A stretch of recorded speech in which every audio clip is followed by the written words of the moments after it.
ত্রয়োদশ সংসদ নির্বাচনে গণতন্ত্র মঞ্চের সাথে জোটবদ্ধ হয়ে ৩০০ আসনে প্রার্থী দিতে চায় গণসংহতি আন্দোলন। এরই মধ্যে প্রায় ১৫০ আসনের প্রার্থী প্রাথমিকভাবে ঘোষণা করা হয়েছে বলেও জানান দলটির প্রধান সমন্বয়কারী জোনায়েদ সাকি।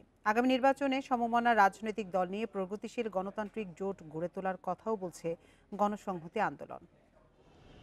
বিজলি কেবলসের স্কিন কোটেড ইনসুলেশন আগুন প্রতিরোধী। বিজলি কেবলস, নিরাপদ আজীবন।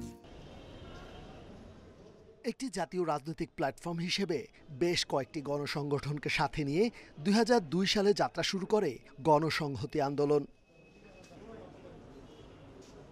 রাজনীতিতে সাম্য, বৈষম্যহীন বাংলাদেশ নির্মাণ কিংবা জনগণের নিজস্ব রাজনৈতিক শক্তি গড়ে তোলাই ছিল লক্ষ্য। তবে গত বছরের ১৭ সেপ্টেম্বর রাজনৈতিক দল হিসেবে দলটি নিবন্ধিত হয়।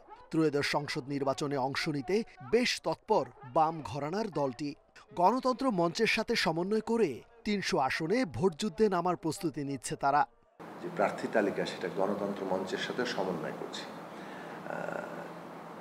এবং সেইখানে ইতিমধ্যেই প্রায় ৩০০ আসনে আমাদের মঞ্চের দিক থেকে প্রার্থী তালিকা তৈরি করার কাজটি চলছে। ইতিমধ্যে প্রায় অর্ধেকের কাছাকাছি আসনের তালিকা প্রাথমিকভাবে ঘোষণা করা হয়েছে, বাকিটাও খুব দ্রুতই ঘোষণা করা হবে। বিএনপির মতো বড় দলের সাথে জোটবদ্ধ না হলেও আসন সমঝোতার বিষয়ে আলোচনা চলছে বলেও জানান জোনায়েদ সাকি। জোটগতভাবে বিএনপি কিংবা এই কোনো বড় দলের সাথে এখন জোটে যাচ্ছি না, কিন্তু আমরা যুগপৎ ধারায় যারা আন্দোলন করেছি তাদের মধ্যে একটা নির্বাচনী সমঝোতা, আসন সমঝোতার বিষয়টি এখনো চলমান আছে। কিন্তু আমাদের লক্ষ্য হচ্ছে যে আমাদের একটা প্রগতিশীল গণতান্ত্রিক জোট করে তোলা, যেটা বড় দলগুলোর যে বলয় তার বাইরে জনগণের স্বার্থ রক্ষায় কাজ করবে। গণ অভ্যুত্থান পরবর্তী নতুন রাজনৈতিক বাস্তবতায় রাষ্ট্রের গণতান্ত্রিক রূপান্তরের লড়াইয়ে ভূমিকা রাখার পাশাপাশি জনগণের স্বার্থ রক্ষায় প্রগতিশীল গণতান্ত্রিক জোট গড়ায় আগ্রহী গণসংহতি আন্দোলন। রেজওয়ানুল হক, ইন্ডিপেন্ডেন্ট নিউজ, ঢাকা। এ নিয়ে আলোচনা করতে রাজধানীর হাতিরপুল থেকে আমাদের সঙ্গে যোগ দিচ্ছেন গণসংহতি আন্দোলনের নির্বাহী সমন্বয়কারী আবুল হাসান রুবেল। জনাব আবুল হাসান রুবেল, আপনাকে স্বাগত জানাচ্ছি আমাদের ইন্ডিপেন্ডেন্ট সংবাদে। আপনার কাছে শুরুতেই জানতে চাই যে আগামী নির্বাচনে সমমনা রাজনৈতিক দল নিয়ে প্রগতিশীল গণতান্ত্রিক জোট গড়ে তোলার কথা বলছেন আপনারা। ৩০০ আসনে প্রার্থী দিতে চাচ্ছেন, জোট গঠন কত দূরে গিয়েছে? আমাদের কাজ এগোচ্ছে। আমরা গণতন্ত্র মঞ্চের পক্ষ থেকে ইতিমধ্যেই প্রার্থী তালিকা চূড়ান্ত করার কাজ করছি এবং বেশ খানিকটা এগিয়েছে এবং আগামী ২-১ দিনের ভেতরেই এটা আমাদের প্রার্থী তালিকা চূড়ান্ত হবে। তারপরে অন্যান্য দল যারা বাংলাদেশে একটা তৃতীয় ধারা তৈরি করতে চান তাদের সঙ্গে আমরা যোগাযোগ করছি, কথা বলছি।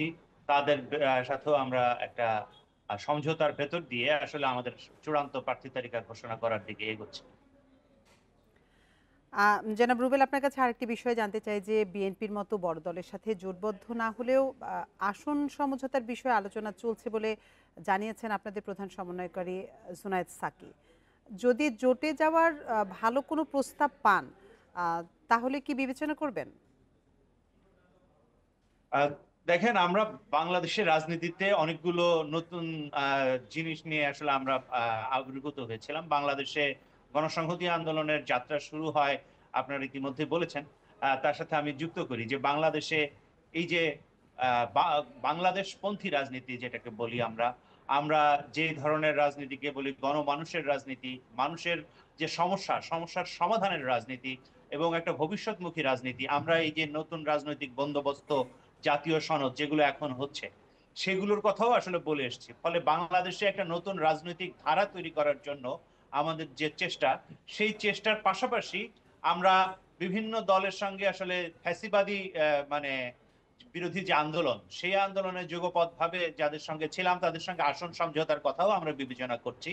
একই সঙ্গে আবার এই নতুন ধারা গড়ে তোলা এবং বাংলাদেশের সামনের দিনে যে সমস্ত চ্যালেঞ্জ আছে, বাংলাদেশের জনগণের সমস্যা মোকাবেলার যে সমস্ত জায়গা আছে, সেই জায়গাগুলোকে যদি আমাদের অ্যাড্রেস করতে হয় তাহলে নিজস্ব রাজনৈতিক শক্তি, জনগণের নিজস্ব রাজনৈতিক শক্তি যেটা দিয়ে আমাদের যাত্রা শুরু, সেই শক্তি গড়ে তোলার কাজটাও আমাদের সমানভাবে চালিয়ে যেতে হবে। ফলে জোটবদ্ধ না হয়ে বরং এই ধরনের একটা স্বাধীনভাবে নিজেদের কাজ চালিয়ে যাওয়া, এটাকে আমরা অধিকতর গুরুত্বপূর্ণ মনে করছি।